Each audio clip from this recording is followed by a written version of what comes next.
আমরা কথায় কথায় বুক ফুলে বলি ৯২ মুসলমানের দেশ। আসলে এটা আমরা নামকাওয়াস্ত মুসলমান, আদমশুমারির মধ্যে মুসলমানের হিসাবে আমরা ৯২ আছি। আসলে কিন্তু আল্লাহর খাতায় আমরা ৯২ মুসলমান এখনো হতে পারি নাই, ঠিক কিনা? যদি ৯২ মুসলমান আমরা হতাম, তাহলে আমার দেশের যে সংবিধান আছে, এই সংবিধানের মধ্যে একটা অনুচ্ছেদ থাকতো যে মাদক দ্রব্য নিষিদ্ধ, নিয়ন্ত্রণ না, আল্লাহ বলছে নিষিদ্ধ, ঠিক কিনা? যতদিন পর্যন্ত মাদককে নিষেধ করতে না পারবেন, রাষ্ট্রীয়ভাবে নিষিদ্ধ না হবে, ওয়াজ মাহফিল করে কয়েকজন হয়তো হেদায়েত হবে, কিন্তু সমাজ থেকে, রাষ্ট্র থেকে, মহল্লা থেকে মাদককে চিরতরে দূর করা কখনো সম্ভব হবে না, ঠিক কিনা ভাই? আমার সম্মানিত ভাইরা, আল্লাহ রাব্বুল আলামিন কেন মাদককে নিষিদ্ধ করলেন? কারণ এটা ক্ষতি। বলেন এটা কি ক্ষতি? যেটা ক্ষতি সেটা আল্লাহ তাআলা কোরআনে নিষেধ করে দিয়েছেন, আর যেটা বান্দার জন্য উপকারী আল্লাহ তাআলা সেটা করতে বলেছেন। আফসোসের বিষয় হলো কোনটা ভালো কোনটা মন্দ আমরা বুঝার চেষ্টা করি না, ঠিক কিনা বলেন? বুঝো না বুঝার বান করি, বুঝো না বুঝার বান করি। আমার রব বলেছে এখান থেকে দূরে থাকো, যে দূরে থাকবে না বুঝতে হবে তার ভিতরে ইমানের ঘাটতি আছে, ঠিক কিনা বলেন? আমরা মাহফিলে জোর গলায় বলি, কারণ আমার আল্লাহ নিষেধ করেছেন। আমার আল্লাহ যেটা নিষেধ করে কোন মুসলমান সেটার দ্বারা কাছে হওয়া যেতে পারে না। আল্লাহ পাক বলেন মাদক কেন আমি নিষেধ করলাম শুনুন, জুয়া কেন নিষেধ করলাম? ইন্নামা ইউরিদু শাইতানু আন ইউকিআ বাইনাকুমুল আদাওয়াতা ওয়াল বাগদাআ ফিল খামরি ওয়াল মাইসির। আমার আল্লাহ পাক বললেন শুনো শুনো আমার গোলামেরা, ইমানদাররা শুনো, মাদককে কেন নিষিদ্ধ করলাম শুনো। ইন্নামা নিশ্চয়ই ইউরিদু শাইতান, তোমাদের শত্রু শয়তান। শত্রু কি? আমাদের শত্রুকে ইন্নামা ইউরিদু শাইতান, নিশ্চয়ই শয়তান চায়। কে চায়? শয়তান। এখানে ইউরিদু শব্দ ব্যবহার করা হয়েছে, যারা আলেম তারা বুঝবে। শয়তান চায়, এটা প্রেজেন্ট ফিউচার, বর্তমানেও চায়, ভবিষ্যতেও চাইবে। ইন্নামা নিশ্চয়ই ইউরিদু শাইতান, শয়তান চায় আইয়ুকিআ বাইনাকুমুল আদাওয়াতা ওয়াল বাগদা, তোমাদের মধ্যে শত্রুতা, বিদ্বেষ, হানাহানি, মারামারি, অশান্তি সৃষ্টি করতে চায়। কে? জোর করেন না, কে? যারা বলবো না বুঝবো যে ওদের বন্ধু শয়তান। আশা করি আলহামদুলিল্লাহ আমার সাথে তারা আছে, এখানে সবাই ইমানদার। আল্লাহু আকবার। আমি আপনাদের প্রতি বিষয়ে মাঝে মধ্যে একটু দুষ্টামি করবো আর কি, মন কষ্ট নেওয়া যাবে? আমার ভাইরা, আল্লাহ তাআলা নিজেই বলতেছে শয়তান চায়, কি চায়? মাদক এবং জুয়ার মাধ্যমে, মদ এবং জুয়ার মাধ্যমে, নেশাজাতীয় এবং নেশাজাতীয় জিনিস এবং জুয়ার মাধ্যমে শয়তান চায় তোমাদের মধ্যে একটা বন্ধুত্ব নষ্ট করতে, তোমাদের মধ্যে শত্রুতা তৈরি করতে, বিদ্বেষ তৈরি করতে, হানাহানি, মারামারি এগুলো তৈরি করতে চায় শয়তান দুইটা জিনিসের মাধ্যমে। একটা হলো মাদক দ্রব্য, আরেকটা হলো জুয়া, ঠিক কিনা? কেমনে করে আমি আপনাদেরকে বলি।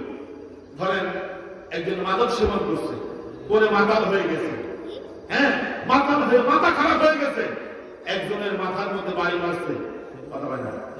এখন ওই লোকের মাথা পাখি রক্ত বাইরে, ওই লোকটা হাসপাতালে চলে গেছে। আচ্ছা বলেন শত্রুতা তৈরি হয়েছে কিনা? জুয়া খেলছে 4 জন মিলে, কয়জন?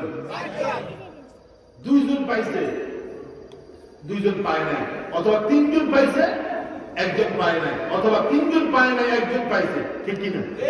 জুয়া খেলে কিন্তু সবাই টাকা পায় না, পায়? এখন 3 জন পায় নাই 1 জন পাইছে, ওই 3 জন চিন্তা করবে এর কেমনে গাইড করা যায়, ঠিক কিনা? ঢাকা আজ থেকে প্রায় 10 বছর আগে ঢাকার সবুজবাগ মান্ডা একটা ঘটনা ঘটছে, আমি পত্রিকাতে পড়ছি, অনেকদিন আগের কথা। 4 জন মিলে বাগানে বসে বসে নিরিবিলি জায়গার মধ্যে বসে বসে জুয়া খেলতেছে। কয়জন? 4 জন। এই 4 জনের মধ্যে আপনার 3 জন টাকা পায় নাই, পাইছে কয়জন? 1 জন। এখন ওই 3 জন মিলে যুক্তি করছে যে তারা আমরা আজকে শেষ করে দিব। এই অনেকগুলো টাকা সে পেয়েছে, তাকে যদি আমরা দুনিয়া থেকে বিদায় করতে পারি, তাহলে তাহলে টাকাগুলো আমরা আবার পেয়ে যাবো। যেই কথা সেই কাজ। ওই তিনজনে মিলে যে জুয়ার টাকাগুলো পেয়েছে তাকে মেরে টাকাগুলো নিয়ে গেছে। তাহলে আল্লাহ যে কথা বলছে যে জুয়া এবং মাদক দ্রব্যের মাধ্যমে, মাদক এবং জুয়ার মাধ্যমে তোমাদের মধ্যে শয়তান গন্ডগোল লাগাতে চায়, শত্রুতা বাড়াতে চায়, বিদ্বেষ বাড়াতে চায়। আল্লাহর কথা সত্য না মিথ্যা? এরপর আল্লাহ রাব্বুল আলামিন বললেন শুধু মদ এবং জুয়ার মাধ্যমে, মাদক দ্রব্যের মাধ্যমে শয়তান তোমাদের মধ্যে শত্রুতা বিদ্বেষ তৈরি করবে তা নয়, বরং এই মদ এবং জুয়া তোমাদেরকে আল্লাহর জিকির থেকে, নামাজ থেকে, ইসলাম থেকে তোমাদেরকে অনেক দূরে নিয়ে যাবে। ঠিক কিনা বলে? এই যে মসজিদে আপনারা যান, কোন জুয়ারিয়ে দেখেননি? জুয়া খেলে কোন লোকের মসজিদে দেখেননি? দেখবেন না তো।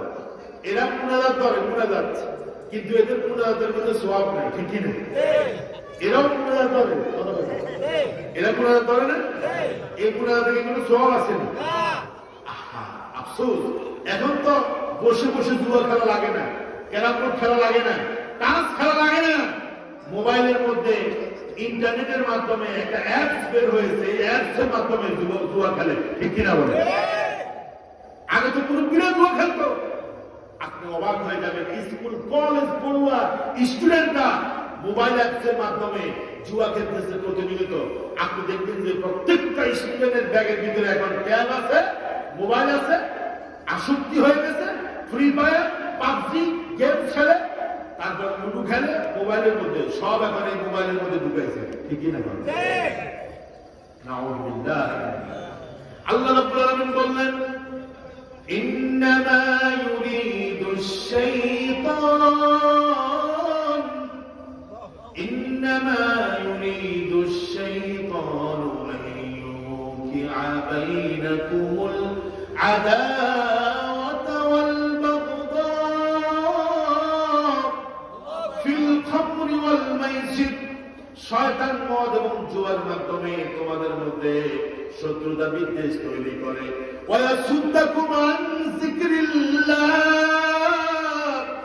তোমাদেরকে আল্লাহর জিকির থেকে, আল্লাহর স্মরণ থেকে শয়তান তোমাদেরকে দূরে নিয়ে যায়। কিসের মাধ্যমে? মদ এবং জুয়ার মাধ্যমে। ঠিক কি না? এরপর আল্লাহ রাব্বুল আলামিন বলেন ফাহাল আনতুম মুনতাহুন। ও আমার ইমানদার গোলামেরা, ও আমার ইমানদার গোলামেরা, তোমরা কি মদ এবং জুয়া থেকে তোমরা বিরত হবে না? কে বলতেছে? আক্ষেপ করে বলতেছেন, আক্ষেপ করে বলতেছে আল্লাহ ফাহাল আনতুম মুনতাহুন। ও আমার গোলামেরা, তোমাদেরকে আর কিভাবে বলবো, কিভাবে বুঝাবো, কিভাবে তোমাদেরকে আমি নসিহত করবো, তোমাদেরকে কিভাবে বুঝাবো? ফাহাল আনতুম মুনতাহুন, তোমরা কি এগুলা থেকে বিরত থাকবে না? আমরা আল্লাহরে বৃদ্ধাঙ্গুলি দেখাই বলতেছে আল্লাহ তুমি যতই বলো, আলেম ওলামারা যতই বলে, আমরা কিন্তু মদ থেকে, মাদক থেকে, ইয়াবা থেকে, গাঁজা থেকে, হিরোইন থেকে, দারুচিনি থেকে আমরা দূরে সরবো না। কত আযীম ব্যাপার! আল্লাহ নবী সাল্লাল্লাহু আলাইহি ওয়াসাল্লাম বলেছেন আমার উম্মতেরা লা তাশরাবিল খামরা, তোমরা মাদক সেবন করবা না। ফাইন্নাহা মিফতাহু কুল্লি শাররিন, কারণ যত অপকর্ম আছে, খারাপ কাজ আছে, সব খারাপ কাজের মূল হলো মাদক। ঠিক কি না? বিশ্বাস হয়নি?